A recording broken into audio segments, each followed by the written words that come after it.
bahkan air laut yang berombak ya kuma kapala kina malada bombange takatania rowa eta bacang surah Al-Kausar napa taparewat tenang itu. Ini nama kunrai ya kotoma bateta lo biasa kan koma batte kina batu to kuncinya itu cuma surah inata nakal Kausar. Iya kota bacangi surah Al-Kausar napa tetapang itu tidak meletus. Itu ulama kita dari dulu itu sudah mengajarkan itu di kitab-kitab syafah Al-Quran itu.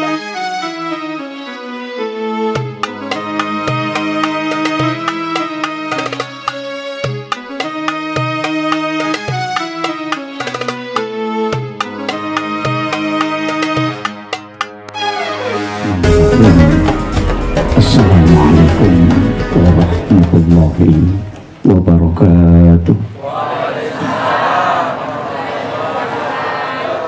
Maulaya salli wa sallim daiman abada ala habibika khairil halqi kullihim. Huwal habibul ladzi turja syafa'atuhu li kulli khawlin minal ahwalil muqtahimi. Ya Rabbi bil Mustafa balligh maqasidana waghfir lana ma madha ya wasi'al karami. Ya Rabbi bil Mustafa balligh maqasidana waghfir lana ma madha ya wasi'al karami. Ila khadratin Nabil Mustafa sallallahu alaihi sayyidina Muhammad wa ila jami'il anbiya'i wal mursalin wasyuhada'i wassalihin wal malaikatil muqarrabin wa kulluhum awliya'ullahu fis samai wa fil ardi khususan ila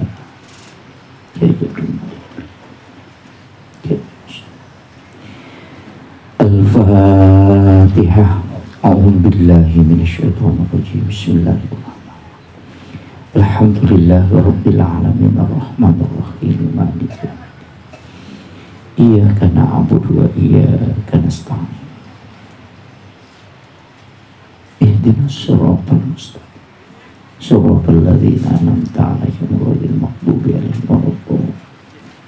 Amin.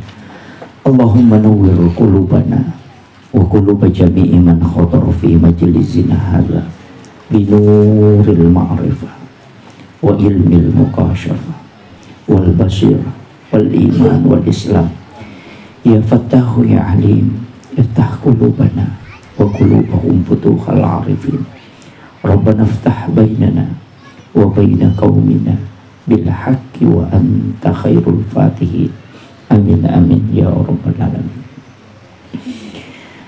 Hadratul muhtaramin wal muhtaramat, ikhwanu fillah, wabil khusus kami muliakan dan kami ta'zimi seluruh jajaran pimpinan Pondok Pesantren Tahfizul Quran Samsam yang kami muliakan dan kami ta'zimi orang tua kita selaku pendiri Pondok Pesantren Tahfizul Quran Samsam, Bapak Haji Hussein beserta Ibu.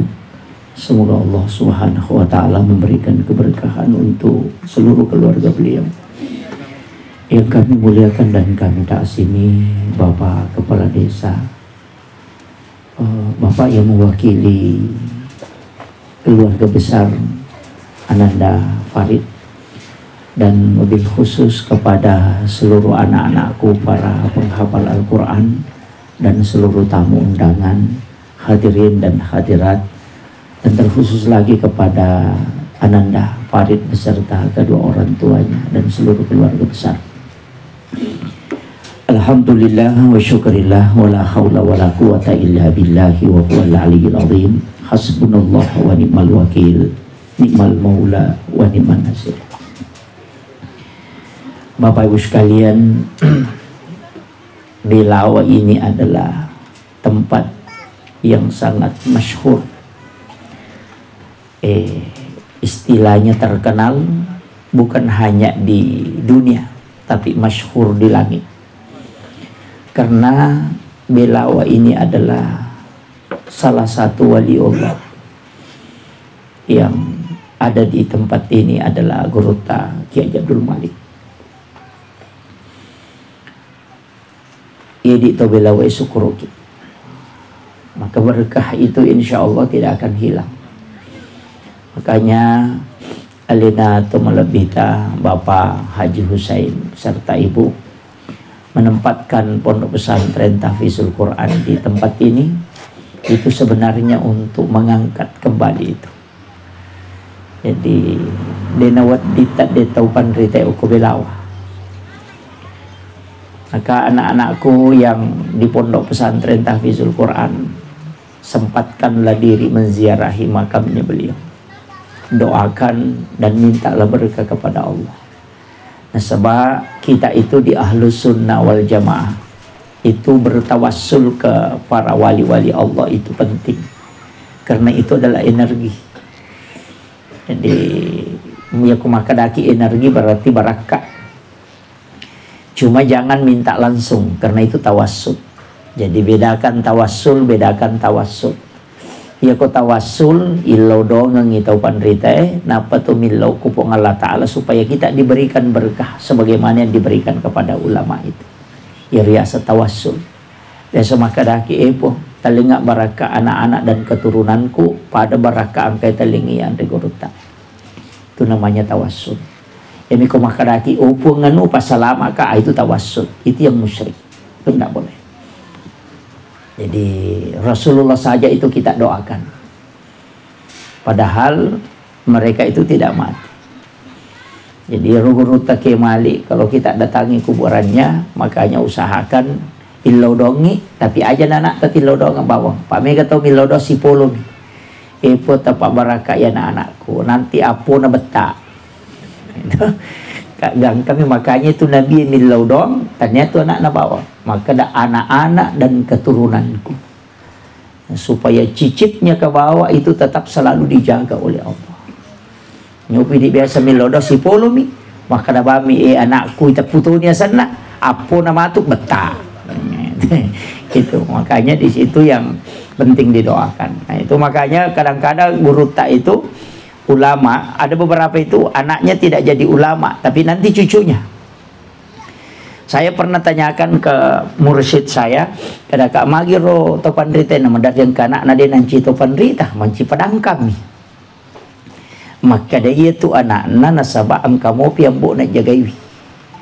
Masih dikawal oleh bapaknya yang ulama, cucunya itu jarang dikawal. Makanya harus muncul lagi dari situ. Itu karena Allah menjaga keturunannya. Nah, itu. Jadi makanya ibu-ibu, bapak ibu sekalian, anak tak ini yang baru saja menghatamkan 30 juz, itu adalah hidayah. Itu dipilih oleh Allah. Tapi anakku saya sampaikan, walaupun kau hafal Quran 30 juz, kau sholat tepat waktu, tapi engkau durhaka kepada orang tuamu, maka itu tidak ada nilainya. Makanya kenapa dikatakan al-jannatu tahta aqdamil ummahat. Itu surga ada di bawah telapak kaki ibu. Artinya takzimmu kepada kedua orang tuamu, kepada ibumu, maka engkau akan mendapatkan surga. Kenapa telapak kaki yang diambil simbol dalam hadis? Kalau dalam tasawuf itu dikatakan adalah tempat yang paling rendah. Artinya kau harus merendah, paling rendah di hadapan orang tuamu kalau kau mau dapatkan surga. Itu. Sebab mega tu anak-anak makokoe sesak. Napai cede kelebihan na kadang tidak menjaga lagi dan tidak takzim lagi kepada orang tuanya. Saya dapat satu riwayat itu, engkasi di taupan rita lupo wali tapi engkasan nako neraka. Jadi malaikat itu turun ketika dia sholat. Mas sempajang inano malaikat podangi kadehe fulan bin fulan. Wajah ini mas sempajangnya Pak. Namo magang katia samuk kulalan neraka tercatat. Dan kau sudah menjadi penghuni neraka. Maka dari iya taupan rita malaikat. Tanya turus aku. Kinro-kinro kak mena taruh pong Allah Ta'ala. Oku kak neraka atau aga saya sholat ini hanya sebagai hamba. Imas sampayang anak sabaata mak. Ternyata itu surugan narako perhatikan. Kenro-kenro kak nataruh pong Allah Ta'ala. Yang penting ujami perintahna. Ternyata di malam berikutnya nosi malaikat podangi. Saya melihat namamu sudah dipindahkan masuk ke dalam surga. Tapi maka dia malaikat maka dia atau pandita ternyata urus aku ya tuh. Tapi malaikat jolo-jolo sebelum rewak ko meka makutana. Magame menginang ka asakku kilalan na neraka.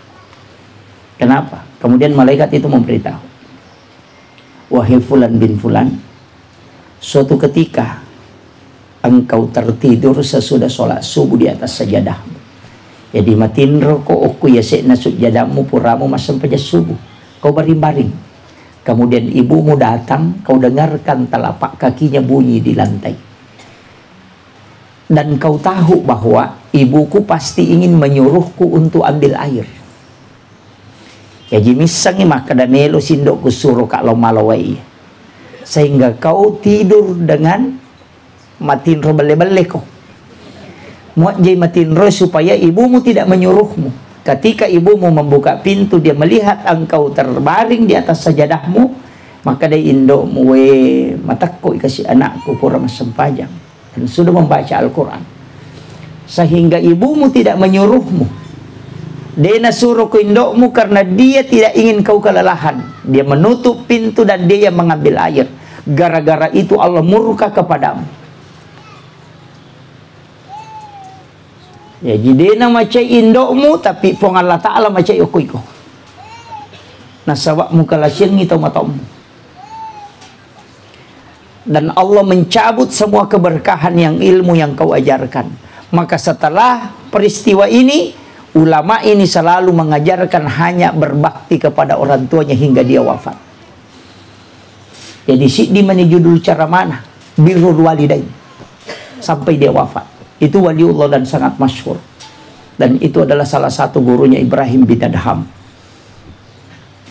Makanya upasangi takzim kepada orang tua, penghafal Al-Quran, ustaz, itu kadang-kadang begitu. Kadang kita karena kelelahan orang tua. Makanya saya sering mengatakan begini. Satu orang tua bisa mendidik dan menjaga membesarkan 10 anak. Tapi kadang 10 anak tidak bisa menjaga satu orang tua. Iya. Icit di taumatoa nulet parutu su 10 wija-wijana. Tapi 10 wija-wija madari de nulet patuji cik di taumatoa. Kenapa? Karena keikhlasannya orang tua mendidik anak-anaknya. Iya. Ya, bayangkan nih Pak. Biasanya 10 nih masih lesurang, deni ruleh patuju tu ngetomatoy padahal cik di tomatoi mi patuju. Nah ini biasa 10 ki masih lesurang, alina mana mursu. Jadi dina mi mursu ki. Itu kasih sayangnya orang tua luar biasa. Makanya anak-anakku yang penghafal Al-Quran itu yang saya wasiatkan pertama. Kemudian yang kedua, jaga betul-betul Al-Quran. Karena di pundakmu sekarang kau punya gelar Al-Hafiz, maka di pundakmu sekarang kau bawa Al-Quran. Maka 4 jangan kau lepaskan.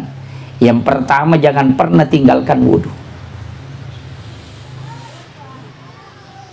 Ini kalau kita ngaji tasawuf, jangan pernah tinggalkan wudhu. Karena kau ini membawa Al-Quran. Ya korat tu membawa, usahakan ni aja musila pesak jenek. Ya kau rusak jenek mu nak usahakan ya jenek kau mesti. Jangan lama tidak ada wudhu. Jangan biarkan setiap langkah itu. Dan barakatna tu jenek itu pakai salama. Angkan ni korangnya ibolai, tapi kita butuh pakaian salama. Magai, ia tu jenek pakai salama. Insinyur Soekarno itu mengajarkan, termasuk Jenderal Sudirman. Yaitu Jenderal Sudirman itandu ni demo panule Belanda runtuh. Itu makanya pernah ditanya itu sama Belanda, "Hei Jenderal, aga mau pakai ya kongkanin kombe emalapor maka angka itu joka Salewi dengan pasukannya, kami sudah menunggu di jalan tapi dia akan runtuh kok. Letu pokok Romelo Monroy maka kan diletu maka dak ganola na toliang kaki tajang dia nirita ki." Jenderal Sudirman itu selalu mewasiatkan kepada pasukannya, jangan ada yang melangkahkan kaki kecuali ada wudunya. Ya kongka batal jenek na singgah berwudu baru jalan. Ternyata itu yang menyebabkan musuhnya tidak pernah melihatnya. Sebenarnya yang ketu barakah na jenek cuma mega metode na pakai. Kenapa Rasulullah menyuruh kita sebelum berhubungan suruh berwudu? Miki cami suruh ki majenek. Bahkan sebelum memotong kuku itu disunahkan berwudu. Cuma kadang ini pasigilingan. Pura pi matoba na pemajen.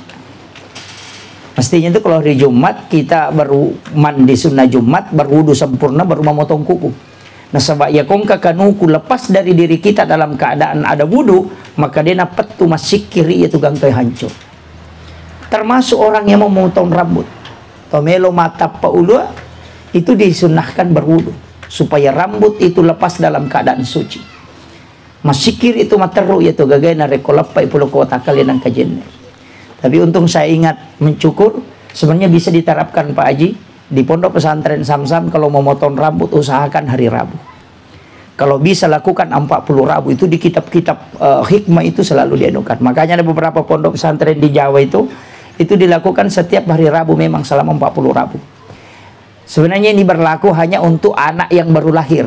Ikong kana anak jaji soraba gunting rambutnya jadi lakukan selama 40 Rabu. Kalau di pesantren masih bisa diberlakukan. Kayaknya di pondok, beberapa pondok itu ada sekitar 9 yang pondok yang saya datangi itu masih berlaku itu. Jadi setiap hari Rabu gunting rambut. Setiap hari Rabu gunting rambut.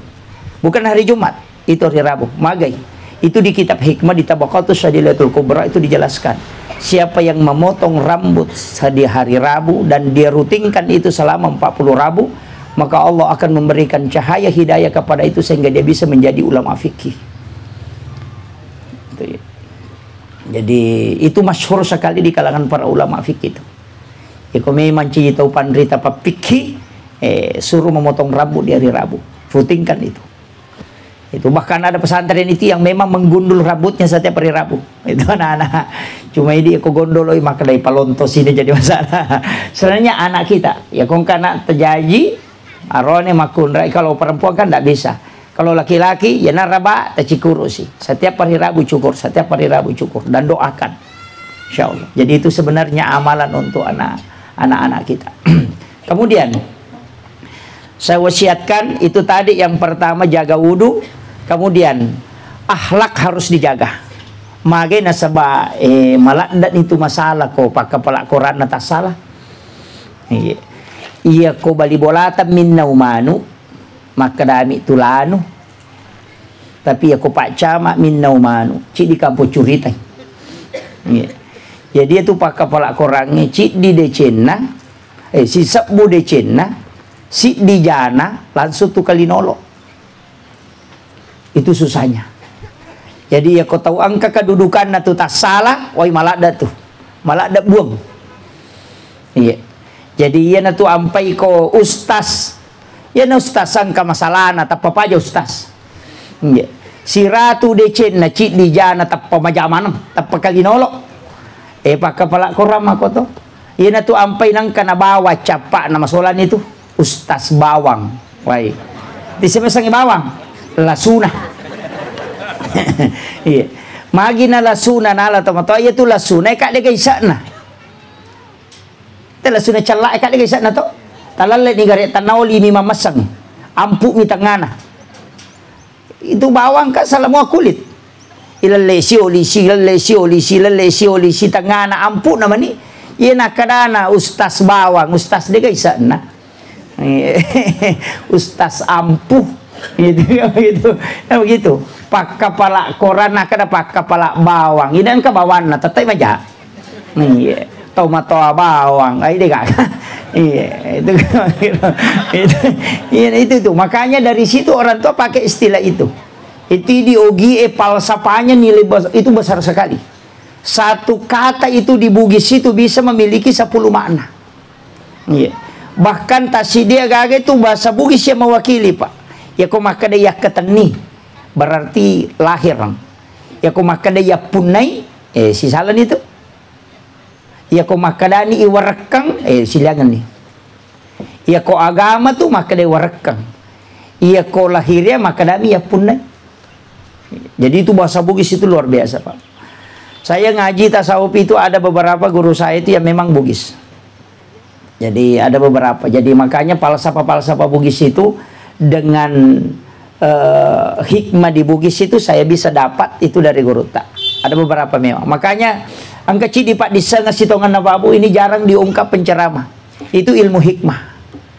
Ilmu hikmah ini adalah ilmu yang didapat dari ilmu. Makanya dikatakan ilmu hikmah. Makanya kau makan teh hikmah Pak disangang.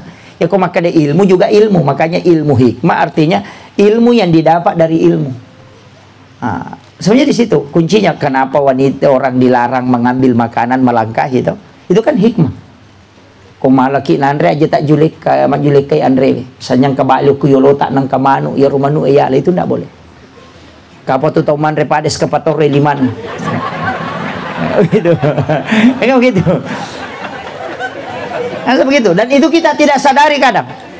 Ia tu ampai idi ogie na paribaki makanannya. Karena baki itu bisa diputar supaya tidak melangkahi. Itu caranya.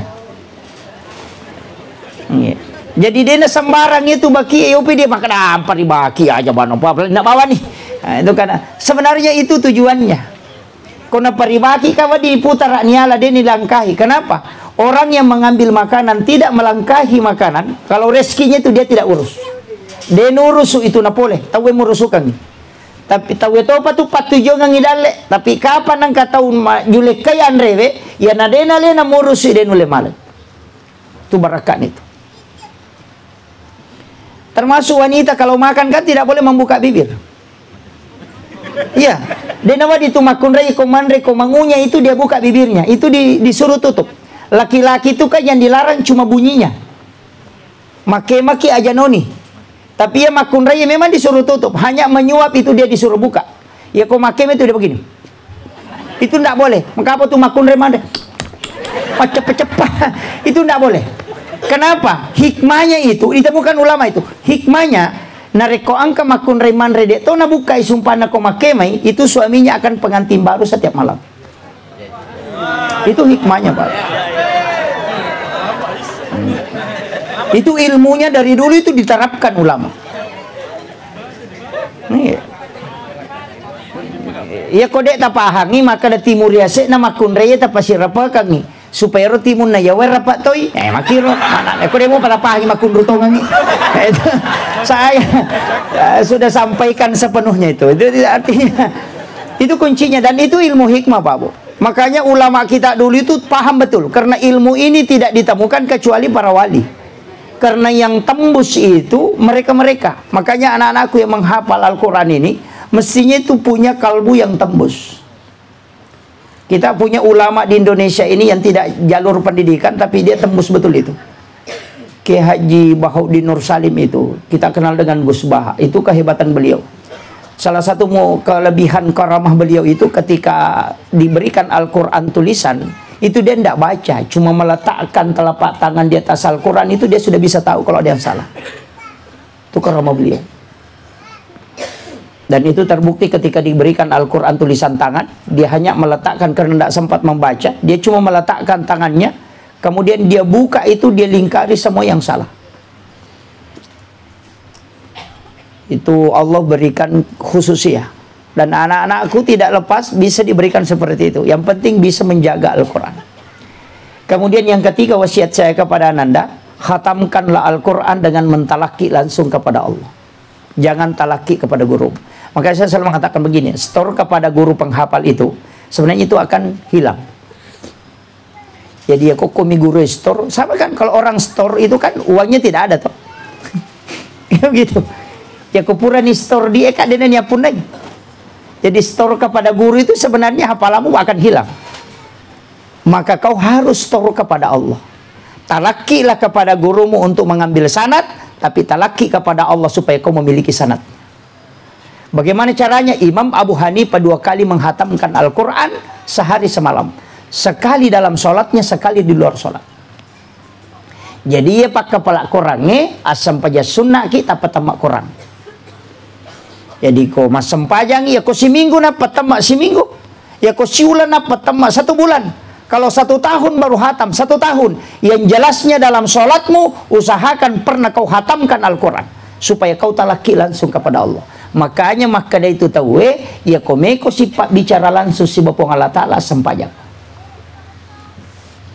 Makanya khatamkan ke dia supaya dia tinggal. Makanya saya tahu itu imam-imam yang menghatamkan Al-Quran dalam sholatnya itu beda bacaannya. Napai mata pula pala ni risa maka dapura ni mapata makora lala sampajang. Itu Imam Abu Hanifah tahu betul itu. Dan ilmunya itu ada. Makanya saya dulu itu dikasih sama guru teman. Makanya saya bilang, oh ternyata di sini bedanya. Kita yang penghafal Al-Quran pasti tahu. Namu maga kanja na baca na te kotannya apa kapal iris sama kedatannya apa kapal lain. Itu bisa kita tahu. Walaupun penghafal dia sudah jadi imam, kita bisa tahu maka dia panang kana patamai korangnya lala sampajannya.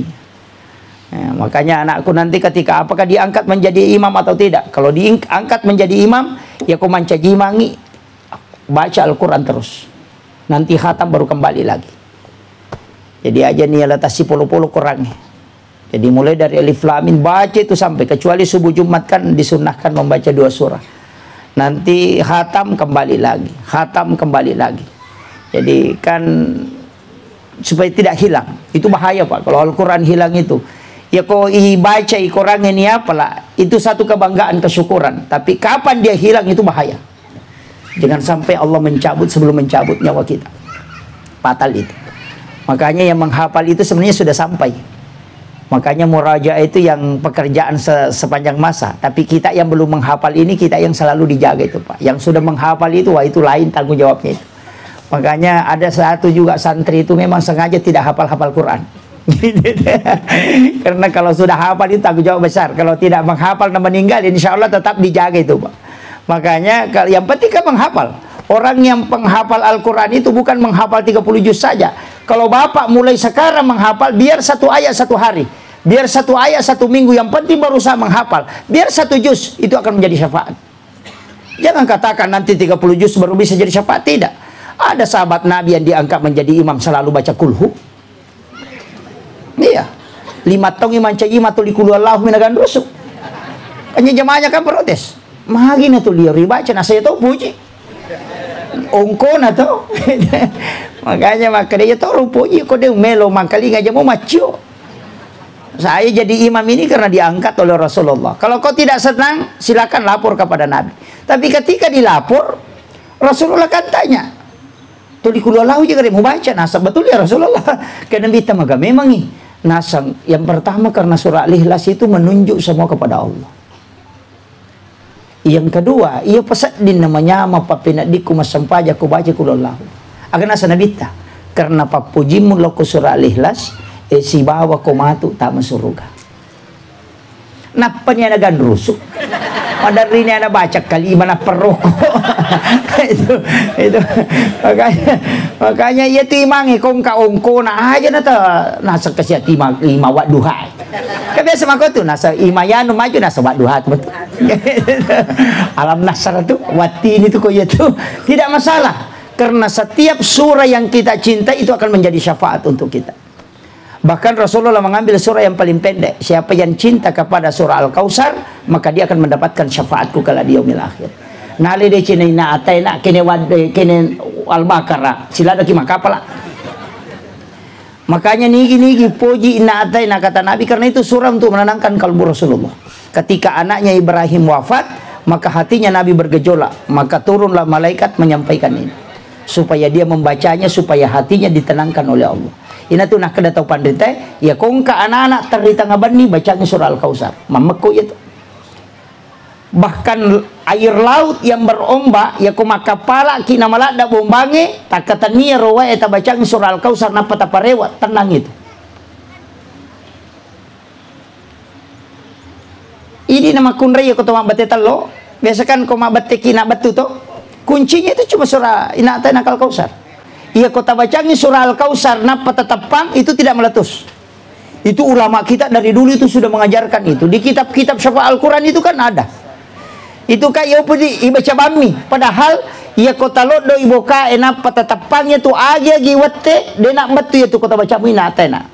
Manasuki na dena manasu padahal nak nasange ustaz tak maka da talun rupa nasuna. Ia ko manasuki na dena manasu mamata nan rewe. Yang penting mapalamo pi oringe aja na tapatu pinna alabani patje tabacangi na atay na Al-Kautsar na patapaleno kese na pasampona oringe aja tapatama ilalong kese na pasampona iya kumacakke tu oringe manasuti tilalong. Itu doanya itu surah Al-Kautsar itu Pak. Ulama kita dari dulu itu saya dapat ilmu itu ada 87 fadilah surah Al-Kautsar itu. Itu hebatnya itu Pak Bu. Ulama-ulama kita dulu kan kalau ngaji itu pakai itu. Sebenarnya menghafal Al-Quran ulama dulu itu mudah. Nah sebab aku mi guru pengajian nah. Pak itu Imam Tasyafi mengaji, si tahu mi mengaji. Pas selesai khatam Quran. Dia juga hafal. Nah sebab dia ini palette oko guru nak dia hafal lagi. Jadi carana guru na Imam Tasyafi itu mah pengaji, na pengaji anak-anak, na pada anak guru na dia na palette iko dia hafal lagi. Jadi napai mengaji langsung toni hafal Quran. Yo pidi ya na lancari palari bi. Guru kampung itu. Nah, itu ya na lancar na palari ni kadai makanja dibaca baca materu nih. Kalau umur gurunya Syafi'i tidak. Gurunya Imam Malik, Abu Hanifah juga demikian. Ahmad bin Hanbal juga demikian. Makanya rata-rata ulama itu ngaji 1 tahun, khatam juga sudah hafal Quran 30 juz. Nah sebab dia naletek, kok dia napa lagi? Nah mau ini jadi toma pengaji aja di paletek, kok dia napa lagi? Jadi meta mengaji, si tahu mengaji tamat tapi dia sudah hafal. Tapi memang cerdas. Imam Syafi'i itu kalau membaca dia tutup sebelah. Jadi aku nalap baik kita emakoi nalingi kertas putih na tutup harus siwali. Apakah apa menyeberang penglihatannya napalati itu si wali itu. Itu otaknya men-scan memang. Itu Syafi'i itu. Saking cerdasnya. Makanya Imam Malik menulis kitab Al-Muwatta itu 40 tahun. Kitab hadis Al-Muwatta itu dia tulis selama 40 tahun. Tapi Imam Syafi'i itu 9 hari dia baca itu dia sudah hafal di luar kepala. Jadi asyirami as-sona na baca napalaton. Nah sebab ia nak baca jadi serame sunnah nak baca kitab Al-Muwatta tamak dia sudah hafal di luar kepala. Makanya ketika mau diskusi dengan Imam Malik taselang Imam Malik apa isuri kada angkat tu kitab aku baca ni jolo maka Imam Tasyafi wa apa ni maka Imam Malik anu mau apa ini yang mungkin dia apa lagi itu saking cerdasnya itu. Ketika Imam Syafi'i itu membaca 3 kali kemudian baru dia hafal, dia letakkan bacaan kitab itu kemudian dia pergi sholat taubat itu sampai 100 rakaat. Dia mengatakan dosa apa yang aku lakukan sehingga aku bisa ditutupkan oleh Allah nur. Padahal akatal lu mina baca napa-napa lah enaseng madosa lupo. Upi dia akatal lupo ni baca na dia apa lah. Ini kan jadi masalah. Makanya ulama-ulama dulu itu terjaga betul. Kemudian saya ceramah sampai duhur ya. Iya. Kemudian ia tuh pak kepala korangnya simak na kampung. Simak na kampung itu. Yang kamu pakai apalah insyaallah. Kanya anakku, engkau adalah orang yang diistimewakan oleh Allah. Itu sudah masuk di lingkaran itu. Makanya ilo dongengi kampung. Mestinya itu pakai pelak korangi monri matinro. Kita di dalam tasawuf itu 3 orang itu belakangan tidur. Yang pertama adalah kepala desa, kepala kampung, kepala anawanuai. Yang kedua adalah imam. Kemudian yang ketiga adalah orang alim yang ada di situ. Kalau ada guru tarekat, matinro mana tipak kampungmu napa ku matinro ilau dongang ijolo. Makanya dari situlah imam, kalau kita belajar tasawuf imam, ngaji tasawuf imam itu di situ standarnya dari situ. Makanya saya itu Pak tidak pernah jadi imam. Di pondok saja tidak mau. Jadi saya di mana-mana kalau disuruh tidak mau. Saya pernah ngaji tasawuf imam itu 8 bulan tidak khatam. Sampai berhenti karena tidak bisa. Itu imamnya Pak Budina sembarang. Pertama itu pesan guru tak aja mulai pintu na makmum. Kadang kan imam itu lewat di pintu makmum itu. Jadi pintu masjid itu untuk imam harus lewat pintu imam, tidak boleh lewat pintu makmum. Nah mau maga tanre na bacaan na tay monri dia nulek ganggu bacaan. Kabiasa tungkay malis saya bacaan karena ikalay okuy monri na. Paya tu imangnya pada matu tu listiri maka dia ko sisa buah 500 wak tama. Na sisa buah balongnya pasti sepak. Itu imangnya ko icaw yo ko makmun na pasti les saya bacaan. Dan nulek patar itu tertutup itu. Karena ikalay. Tapi ia ko lalan na nolak, tanya lalan na makmuna dia tak ganggu itu. Nah sebab kita punya jalur khusus. Makanya imam-imam khusus itu pasti lewat di situ. Ini yang kadang orang tidak perhatikan. Nah penidenu le tu mapunai karama imange ko lalan na makmuna nolak. Tidak bisa dikasih karama. Maka dia guru taya ko lalan na tahu biasa ya mola biasa tomo tu. Tapi aja mempulai witai dalammu supaya engkau memiliki khususia. Itu satu. Yang kedua, yaitu imange dia nawat di masam pajasun aku dalam masjid. Kecuali yang berjamaah. Maka demi itu guru tak pasangan imange ko pole bolana suruh lepang ko bolana Nabi ta masam pajang. Mana rumahnya na Rasulullah itu yang samping depan masjid itu. Biasa dia ali orang ambla. Enggak tuh masjid dia na pakai ya rupa bu. Biasa selalu na laca ya. Itu sering saya mengatakan, mana kay laca iya ruyulo. Iya ko rusak yene na imangi kay menola. Masa melo maju leke telo munri. Kan begitu. Itu kan jalur darurat. Tapi sebenarnya imam mestinya sholat di situ. Iya ko kiro sampai sunnah, kama pita na tama. Pure doa bersama kembali sholat sunat. Maka de guruta talut taumi mu pandanung aku mancajima kona demu mate ko demu suruntu nabita. Itu jalan pintas ketemu Rasulullah. Itu ilmu dulu itu Pak Bu. Dan ini tidak dibuka ahli fikih. Makanya di sini aja ada penghafal. Saya akan sampaikan bahwa inilah yang diajarkan dalam tasawuf kita. Itu dihususkan itu untuk imam. Kemudian yang ketiga, ajak lalu mau bicara ukun romu mancajima. Jangan coba-coba. Aja tak bicara linokor. Nasabah ia tu onron na imangi tanya masigi. Ia tu masigi eva itu tempat khusus. Nasabak dia itu ni bangun sit di masjid na rekodeno ko tetap pawedio na nabita. Makanya Nabi itu ketika dimandikan dia minta wasiatnya itu airnya diambil dari sumur Garsh. Jadi air mandinya Nabi itu dari sumur Garsh. Itu lebih berapa kilo itu dari Masjid Nabawi. Dari rumahnya Nabi itu diambil di sana baru dipakai memandikan Rasulullah dan air mandinya Nabi itu tidak turun ke tanah. Padahal tanah itu menunggu. Tapi itu Nabi tidak. Malaikat itu angkat naik ke langit. Nanti hujan setelah Nabi meninggal, telah dimakamkan, itu baru air itu turun bersama dengan tetesan air hujan. Tapi di mana dia menetes, pasti terbangun masjid satu di situ. Ini tuh ampai dia itu nasambara masjid. Makanya saya selalu wasiatkan kalau ada jamaah umrah, jamaah haji ke sana, mestinya datang ke sumur Gars, ambil air walaupun 1 botol. Nanti kalau kita meninggal wasiatkan supaya kita air mandi itu dicampur dengan air sumur Gars. Itu mengambil berkahnya itu. Ya. Itu banyak orang kalau kita ngaji di tasawuf itu dikasih tahu alurnya itu ke sini, alurnya ke sini, pakainya begini, itu ada. Banyak manfaatnya tapi tidak usah saya kasih tahu. Nanti semua jamaah haji lari ke sana. Ambil air itu. Tapi itu antri betul itu. Orang bersyukur kalau 3 jam menunggu sudah bisa dapat. Itu sumur Gars itu. Kemudian itu kan air mandinya Nabi itu. Di mana dia menetes pasti dibangun masjid. Tapi di masjid itu ada tempat yang dikhususkan, namanya mihrab. Makanya kan pataqabbalaha rabbuha biqabulin hasanin wa ambata nabatan hasanan wa kaffalaha Zakaria. Kan di situ. Jadi makanya itu sebenarnya tempat imam itu tempat khusus. Makanya mihrab itu kan Nabi Zakaria yang bikin.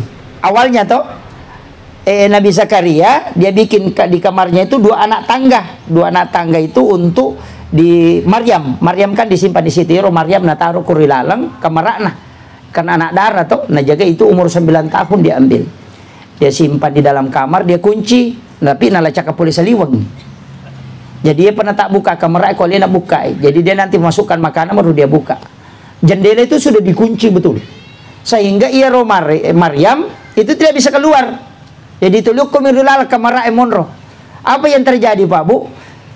Setiap Nabi Zakaria masuk itu mulai kaget. Nah buka pintu kullama dahala alaiha Zakaria al-mihrab wajada indah hariskan.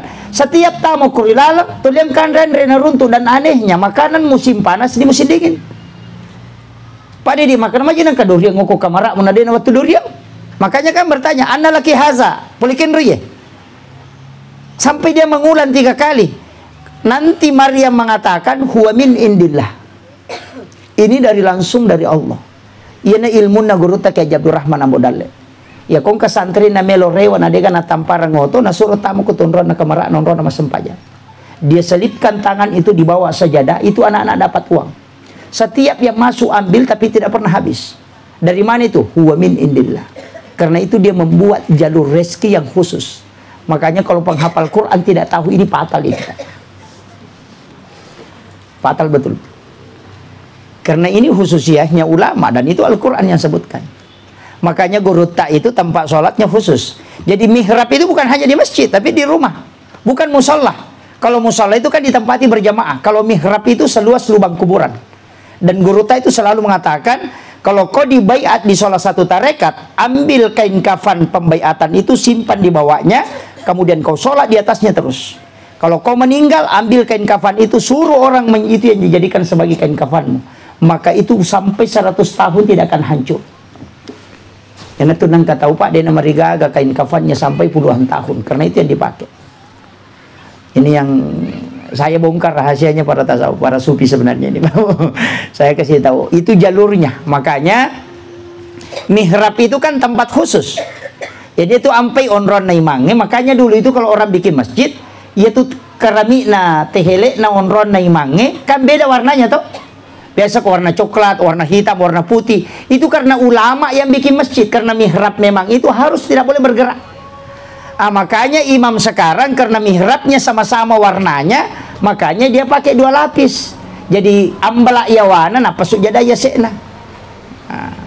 Sebenarnya tidak boleh dilipat itu ambala yang di bawah. Hanya sajadah yang di atas dilipat. Karena mihrab itu tidak boleh bergerak. Aja dipakai do yati yawana. Itu harus dikancing itu. Yang di atasnya itu yang boleh dilipat. Makanya dikasih 2 lapis. Cuma kata salah paham. Iro onron nih mangina pendek cedek. Nah pendek cedek kadang 5 cm. Keramiknya beda.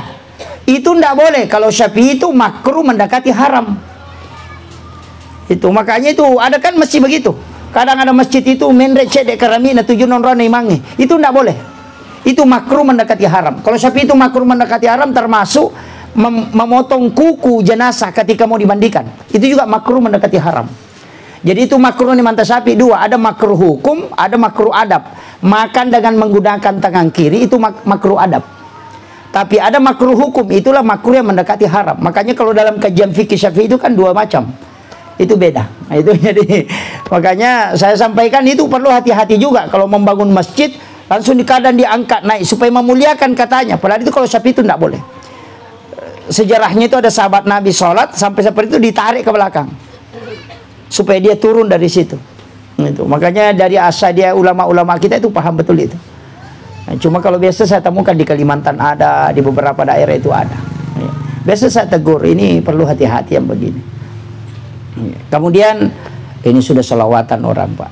Makanya tadi yang saya wasiatkan sebenarnya bukan hanya yang keempat itu. Tadi jangan bicara ya, apalagi mah HP, oh itu fatal itu. Kan imam-imam muda sekarang apalagi dia sudah baca Facebook apa dia jangan. Hindari. Kalau ada yang mau bicara di situ kita bergeser. Makanya saya itu kalau ceramah disuruh ceramah baru berdiri di tempat merah pasti dia bergeser. Saya tidak mau di situ. Kenapa itu demi memuliakan tempat itu? Karena tempat itulah yang tembus ke langit. Makanya imam yang disuruh berdoa, jangan tinggalkan tempatnya. Jadi imam mau menghadap ke belakang, mau menghadap ke depan tidak masalah. Yang penting jangan tinggalkan tempatmu karena tempatmu itu yang tembus ke aras. Ini tuh ampai imangnya biasa kata ustaz kong kahadir dan suruh milodo. Saya tuh tidak pernah berdoa. Ya kusuruh iko nah tempatmu itu yang paling utama. Kan di situ. Jadi onron nama tu imangnya ampai imangi suruh. Angkat itu tadi barakat nah kannya barakat iko nah baca. Nanti kami yang mengaminkan. Itu kan makanya imam harus jangan serahkan itu. Biarkan dia mengaminkan kita. Cuma kadang adab itu yang kadang begitu. Kita adab itu kasih. Kalau kita yang diajari di tasawuf itu pasti tidak mau ambil. Karena jangan terputus. 40 hari berdoa jangan terputus Pak. Kalau 40 hari berdoa itu lebih mudah diijabah. Kalau pindah lagi ke ustaz berubah lagi itu. Kan begitu. Makanya jamaah mengajar 40 hari itu luar biasa. Ijabu 240 yauman mania. Makanya kalau orang berdoa itu jangan pindah-pindah Pak. Kadang kita berdoa di Belawa ini, hari Senin minta sepeda, Selasa minta motor, hari Rabu minta mobil. Biar malaikat itu pusing. Saya belum melapor, hari Kamis baru saya lapor, ini sudah 3 doanya berubah. Enggak begitu. Makanya ulama kan kita begitu. Ajak ntar rubai Pak dongat tak. Jadi ya so sini aja gitu lo minta sampai hari Kamis. Karena hari Kamis dilapor ke DC di minilau po ya motor ini lau kasih supaya mudah diijabah. Ya koso sini milau sepeda Selasa milau motor maka mereka dia paji ulapor ina berubah sih. Kan begitu. Itu makanya kan Nabi kan puasa hari Kamis karena di situ doa di store. Pala di store hari Senin karena dia lahir hari Senin toh. Dan Al-Quran pertama turun itu hari Senin. Makanya Nabi puasa sebagai tanda kesyukuran. Cuma ini to belawai ko syukurangi manreki. Kalau Nabi syukuran itu puasa. Itu kan kuncinya. Makanya kalau lahir hari Rabu, puasa ke hari Rabu. Insya Allah tidak kena penyakit itu hingga meninggal. Kecuali sakit kepala itu tidak bisa lepas. Pasti kita akan kena sakit kepala itu yang agak sakit, kemudian akan hilang. Itu tanda orang yang kena penyakit itu pasti masih orang beriman. Ya metode. Jadi angkat tunang kata panakan nakipat di ulu keras, sakit betul, bal tidak, kemudian akan hilang dengan perlahan. Itu tanda bahwa orang ini masih beriman. Itu ada di beberapa kitab. Apalagi kalau orang menjelang kematian itu akan muncul itu. Itu berselang asar muncul lagi, sekian hari muncul, berarti ini tanda. 3 hari ke depan ini sudah tanda. Ketika sakit kepala yang membelah itu langsung puasa memang di situ. Itu ulama sufi itu tahu. Makanya mengatakan 3 hari ke depan saya akan meninggal. Itu tahu betul. Tapi tidak usah dibuka itu. Nanti sakit kepala takut. Wah, menak mati kapan? Ini patah lagi nih kalau ini. Itu ada ilmunya itu, Bapak. Makanya saya kira ini yang penting saya wasiatkan. Saya bersyukur bisa bersilaturahmi termasuk dengan Pak Haji luar biasa. Yang paling banyak pahalanya itu mengalahkan pembina dan penghafal hanya Pak Haji dengan keluarganya. Nah, sebab pahala penghafal, pahala guru yang mengajar itu dikumpul baru dikasih dia. Maka Pak Haji ini walaupun tidur itu selalu dapat pahala bacaan Quran. Itu hebatnya. Karena tidak mungkin ada anak menghafal, tidak mungkin ada guru mengajar kalau tidak ada tempat yang dia siapkan. Maka yang menyiapkan tempat itu dapat semua kumpulannya itu. Pengurusnya di sana. Makanya masjid itu kalau orang bangun masjid, Pak, dibangunkan istana di dalam surga. Karena pahalanya muazzin, pahalanya tukang bersih, pahalanya imam, pahalanya makmum itu dikumpul, dikasih yang membangun. Nih, tapi kalau dia tidak sholat, ada rumahnya dia tidak masuk. Akhirul kalam, wallahul muwaffiq ila aqwamit thoriq. Assalamualaikum warahmatullahi wabarakatuh.